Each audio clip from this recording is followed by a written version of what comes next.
Hello, welcome to On Wildlife. I'm your host, Alex Ray. On this podcast, we bring the wild to you. We take you on a journey into the life of a different animal every week, and I guarantee you're going to come out of here knowing more about your favorite animal than you did before. This episode, we're talking about one of the most majestic and mystical birds in the world. They have some of the largest wingspans of any bird and can spend weeks out at the open ocean without even seeing land. Their numbers are also dwindling, which is why it's really important that we talk about them. So let's hop on a ship, because we're heading to the oceans to talk about albatrosses.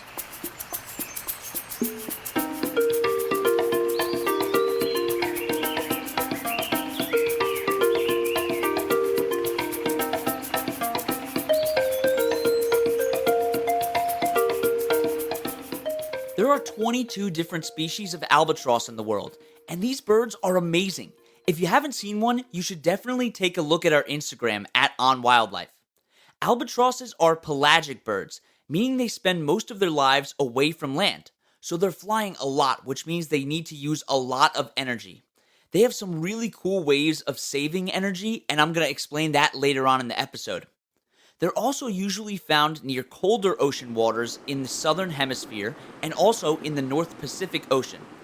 What's weird is that they're not found in the North Atlantic Ocean, and we do have fossil evidence that shows that they did live there at some point. However, the Galapagos albatross is the only member of the family that is found in the tropics. And there's an interesting reason why they usually like to live near colder oceans, and I'll talk about that later on in the episode too. Albatrosses are also known for their insanely large wingspan. They're actually the largest group of birds on Earth, and their wingspan can be anywhere from 6.5 to 11 feet long. And the wandering albatross is the largest of the 22 different species. Even though they have large wingspans, they're pretty light. They can weigh up to 22 pounds. Their wingspan is long, but so is their lifespan. These birds can live up to 50 years old. In fact, the oldest bird ever is a Laysan albatross.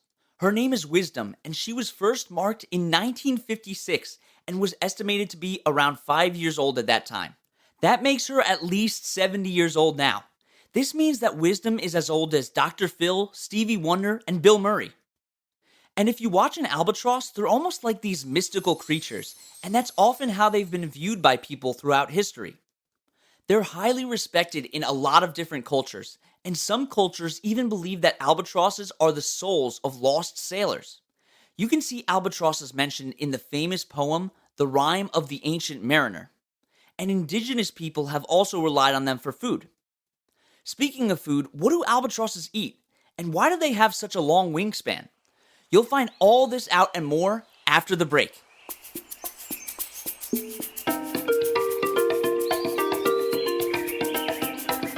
The person I want to recognize in today's episode of Notable Figures in Science is Dr. Katie Bauman. She got her doctorate in electrical engineering and computer science from MIT. She also led the creation of an algorithm called CHIRP on the Event Horizon imaging team. And probably what she's best known for is being a significant part of a team that took the first ever image of a black hole in 2019. Currently, she's a professor at Caltech. Dr. Bauman helped break the stereotypes of who a scientist could be, and she's only 32 years old. If you want to learn more about Dr. Bauman or this series in general, check out onwildlife.org.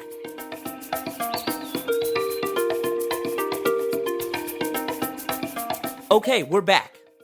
Albatrosses don't have a lot of natural predators. They're mainly hunted by tiger sharks and humans. Tiger sharks usually go after the young when they're learning how to fly.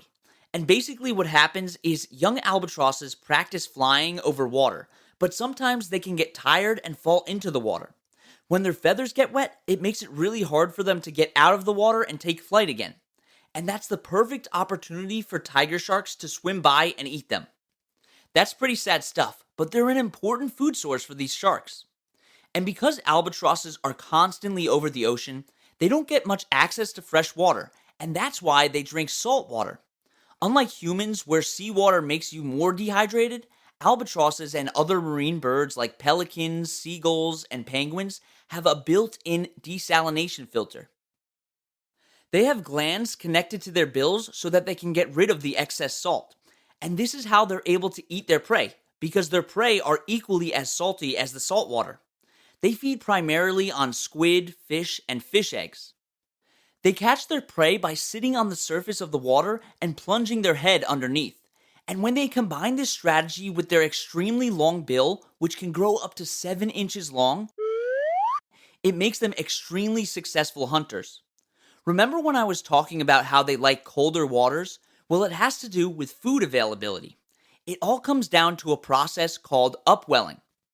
Basically, what happens during upwelling is strong winds start pushing water at the top of the ocean. And when this happens, it causes deeper water, which is usually colder, to rise to the surface. And this cold water has a lot more nutrients than the water that was originally on the top. This attracts a bunch of different organisms and brings more food to the albatrosses. And albatrosses don't just rely on seeing to catch their prey. They also use their nose, which helps them find phytoplankton. Phytoplankton are autotrophic plankton, meaning that they make their own food. And as a byproduct of when they're making their own food, they release a chemical called dimethyl sulfide. Albatrosses use airborne dimethyl sulfide as a wind map that they can follow to find their food. And they don't actually eat the plankton, but their prey does. And how do we know that they're really good at using their sense of smell? Well, we can look at their olfactory bulb. The olfactory bulb is a part of the brain that assists in smell. Not all birds have an incredible sense of smell, like songbirds who only have 3% of their brain dedicated to smell. But albatrosses and other seabirds have olfactory bulbs that take up 37% of their brains.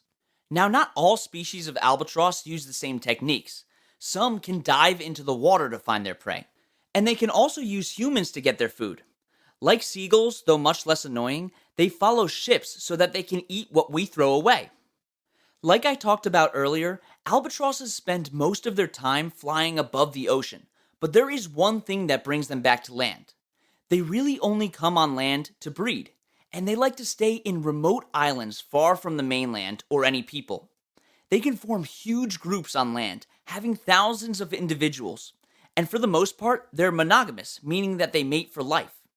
They also practice biparental care, which is exactly what it sounds like. Both parents take care of the egg and the baby. And like a lot of other seabirds, albatrosses have a really cool mating ritual that involves dancing.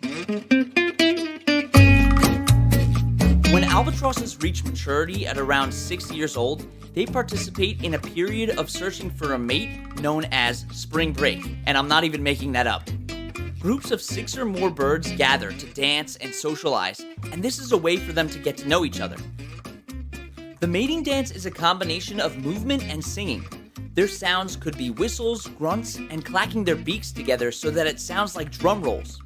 The movement aspect of the ritual includes bobbing their head, pointing their beak to the sky, and tucking their head underneath their wings. The breeding cycle takes almost an entire year to complete, and it happens every other year. And unlike a lot of other bird nests, theirs are really nothing to write home about. They usually either make a small hole in the ground or a cone out of mud. The female makes one egg, and then the parents take turns caring for the egg. Their incubation ranges from 70 to 80 days, and the parents will switch off anywhere from several days or weeks at a time. After the egg hatches, the parents take turns brooding the chick, meaning that they'll pluck some of the feathers from their chest and abdomen and use that heat to warm the chicks. And both parents also help feed the chick. It gets fed increasing amounts of food in bouts separated by several days. And like most birds, albatross chicks are fed by their parents regurgitating food into their mouths, which includes a combination of freshly caught or digested prey. This may seem gross, but it's rich in fats and other nutrients that the chick needs to survive. And baby albatrosses are really quick learners. They fly within the first 3 to 10 months of birth, and then they leave land for 5 to 10 years before they reach sexual maturity. Now, we've talked a lot about how they can spend extremely long amounts of time without ever going on land. But how do they do this? Well, their wingspan is huge, which gives them a really great advantage. Larger wings allow birds to have more lift. This means that as their wings move through the air, a force lifts up the wings from underneath the bird. This is the same way that we're able to get huge airplanes to fly. But if you've ever seen their wings before, you'll notice that they're really long but kind of slender, and they're definitely not bulky. This also plays a really important part in their ability to fly, because it reduces the amount of turbulence that the albatrosses have to face. So the combination of these two things allows them to glide for hours in the sky without resting or even flapping their wings. They're so well adapted for long amounts of flight that they can actually sleep while flying. Albatrosses can also achieve really high flight speeds while using only a little more energy than birds resting on land. Because albatrosses can fly for hours at a time, they need to use their energy efficiently, and they do this by using wind patterns. They live in some of the windiest areas on Earth, and they use that wind to guide their flight. They do something called dynamic soaring, which is basically constantly moving up and down in the air in order to catch the wind. And staying in the air is extremely important for them because floating on the sea's surface can make them vulnerable to marine predators like sharks and dolphins. Now, one of the biggest problems that albatrosses are facing today is mice. But why is that? Well, we'll get to that right after the break.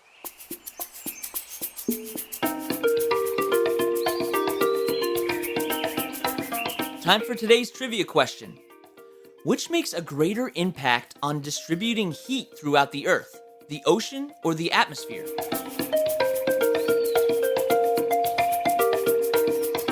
The answer is the ocean. Ocean currents are like conveyor belts that move warm water to polar regions and cold water to tropical regions, which then evaporates, cooling and heating the atmosphere and climate. Speaking of the ocean, plastic pollution in our oceans is causing some serious damage to marine life. You may not think about it, but your phone case contributes to that. That's why I have to recommend buying a Pella case. They're 100% compostable, and they're so much better for the environment than other plastic phone cases. They also have really cool designs on them. I absolutely recommend buying one, and if you do, you should use the link in the description of the episode or on onwildlife.org. Not only does using Pella cases help the environment, but it also supports the podcast with every purchase using the link.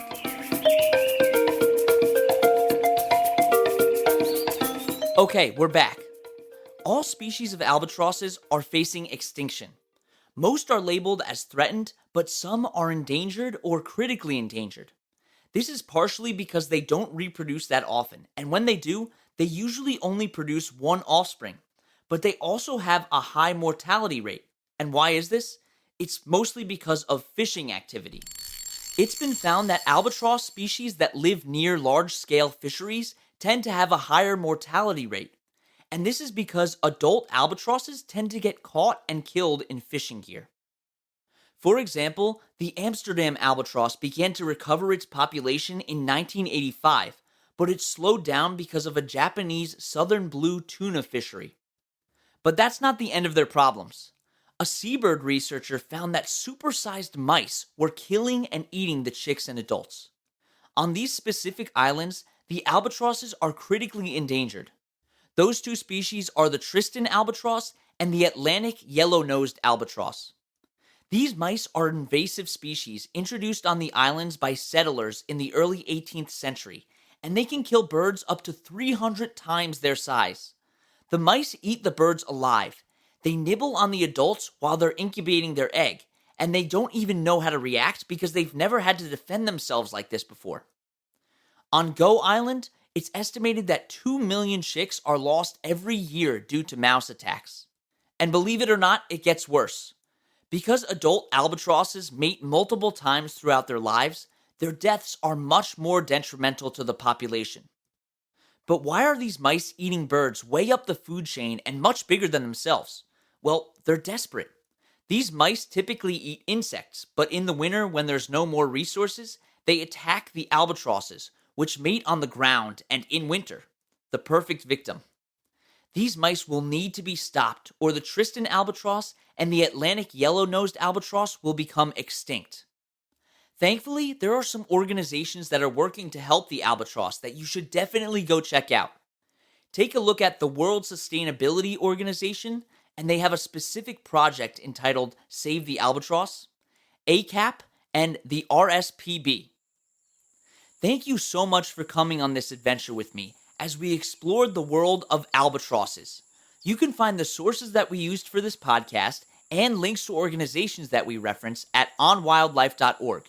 You can also email us with any questions at onwildlife.podcast@gmail.com. You can also follow us on Instagram at on_wildlife or on TikTok at onwildlife. Don't forget to tune in next Wednesday for another awesome episode. And that's On Wildlife.